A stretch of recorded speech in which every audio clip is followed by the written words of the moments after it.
உனக்கு வெக்கம் மானம் ரோஷம்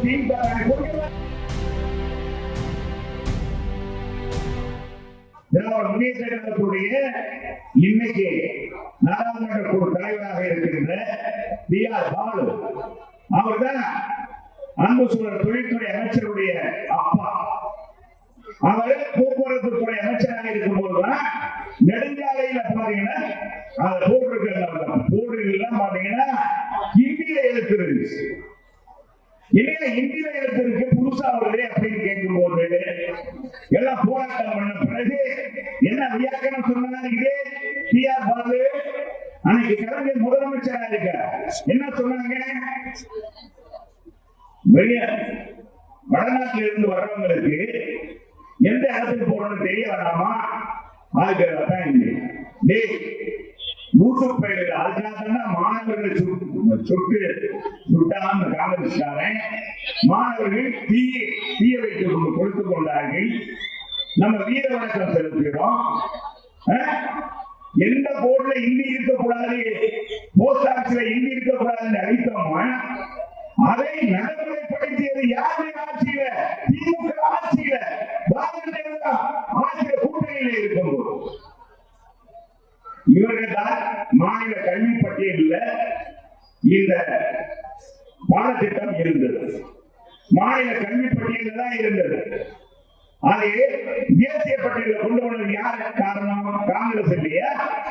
அன்னைக்கு யார் கையெழுத்து போட்டா? திமுக இல்லையா? அதே மாதிரி ஜல்லிக்கட்டுக்கு பாத்தீங்கன்னா இங்க ஒரு அமைச்சர், பொறுப்பு அமைச்சர் போட்டிருக்காங்க,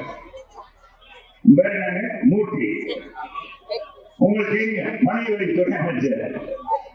அவர் என்னன்னா அங்க ஜல்லிக்கட்டு நடத்துற ஒவ்வொரு தொழில் சார்பாக ஜல்லிக்கட்டு உனக்கு வெக்கம் மானம் ரோஷம் கொஞ்சம் வச்சிருக்காரா? இதே ஜல்லிக்கட்டை நிறுத்துவதற்கு காரணமாக இருந்த நீங்க தானே காங்கிரஸோடு சேர்ந்து கொண்டு அன்றைக்கு காலையிலே வனவிலங்கோடு சேர்த்தவர்களை கையெழுத்திட்டவரையா நீங்கள் அல்லவா? அப்படி செய்துவிட்டு அந்த மாணவ பட்டாளர் இருந்தவுடன் நம்ம போராடி நம்ம காலத்துல அதிமுக ஆட்சியில மீண்டும் ஜல்லிக்கட்டை நடத்த உரிமை பெற்றது முன்னேற்ற கழகம்.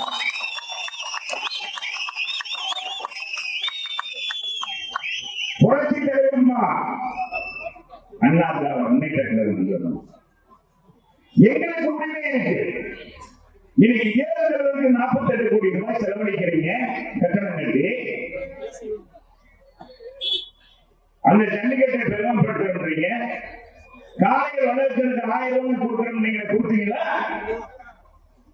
தேர்தல் அறிக்கையில இருக்கு. எல்லாமே இந்த திமுக தேசம் போட்டு இன்னைக்கு தேர்தல் நேரத்தில் வாக்குறுதி கேட்டு வாங்கிட்டு இருக்காங்க. தேர்தல் நேரத்தில் என்ன கொடுக்கலாம்னு பாக்குறாங்க, சிந்திக்கிறாங்க, மக்களை ஏமாற்றலாம்னு நினைக்கிறாங்க, நினைச்சு கொண்டு இருக்காங்க. அப்படி நினைச்சு கொண்டு இருக்க என்ன ஏமாற்றலாம், மக்களை எப்படி ஏமாற்றலாம், தேர்தல் அண்ணா திமுக எப்படி வாக்களிக்க வைக்கலாம்னு நினைக்கிறேன். நீ என்ன ஏமாற்றினாலும் சரி, தமிழக மக்கள் ஏமாற தயாராக இல்லை. திமுக வீட்டுக்கு அனுப்ப தயாராகி விட்டாங்க, தயாராகி விட்டாங்க. இன்னைக்கு விலைவாசி எண்ணெய் முட்டுகிறது. பார்த்தா எங்கு பார்த்தாலும் கள்ளச்சாராயம், சட்டம் ஒழுங்கு கேலி கூட்டாக இருக்கிறது. கஞ்சா விதவிதமாக இன்னைக்கு விற்கப்படுகிறது, மிட்டாய் வடிவில் விற்கப்படுகிறது. பல்வேறு வடிவிலே இன்னைக்கு போதைப் பொருள் விற்கப்படுகிறது. போதைப் பொருள் விற்பம் கூட திமுக சென்றோம். சட்ட ஒழுங்கு மோசமாக இருக்குன்னா அது வித்துட்டு திமுக காரங்க தான் இருக்காங்க. காவல்துறையுடைய கைகள் கட்டப்பட்டு இருக்கிறது. எனவே தமிழக மக்கள் ஏமாற தயாராக இன்னைக்கு வரிசையாக அமைச்சர்கள் எல்லாம் இன்னைக்கு ஊழல் பட்டியலே வந்து ஈடி ரயிலுக்கு தயாராகி இன்னைக்கு ஈடி ரயிலுக்கு பயன்படும்.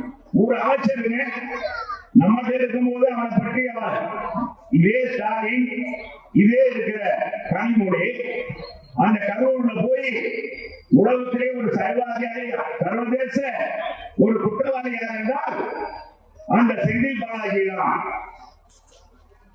அவன் ஊழலுக்கே பயன்பட்டவன், அவனை விரட்டி அடிக்க வேண்டும் என்று தேர்தல் நேரத்தில் பரப்புரை நடத்திவிட்டு இன்னைக்கு அவன் அந்த கட்சியை சென்றவுடன் தொடர்ந்து அமைச்சர். ஏங்க, ஒரு வருஷங்கள் ஜெயில இருந்தவன். மாணவர்களே, நீ நினைத்து பாருங்க, திமுக எப்படிப்பட்ட கட்சி என்பது வன்முறை கட்சி, அது ஊழலுக்கு துணை போகிற கட்சி என்பதை நீங்கள் புரிந்து கொள்ள வேண்டும். செய்திகளை உடனுக்குடன் தெரிந்து கொள்ள கீழ்கண்ட கேபிள் மற்றும் டிடிஎச் நெட்வொர்க்குகளில் எம்நாடு செய்தி தொலைக்காட்சியை காணுங்கள். பாதகம் செய்பவரை கண்டால் நாம் பயம் கொள்ளலாகாது பாப்பா.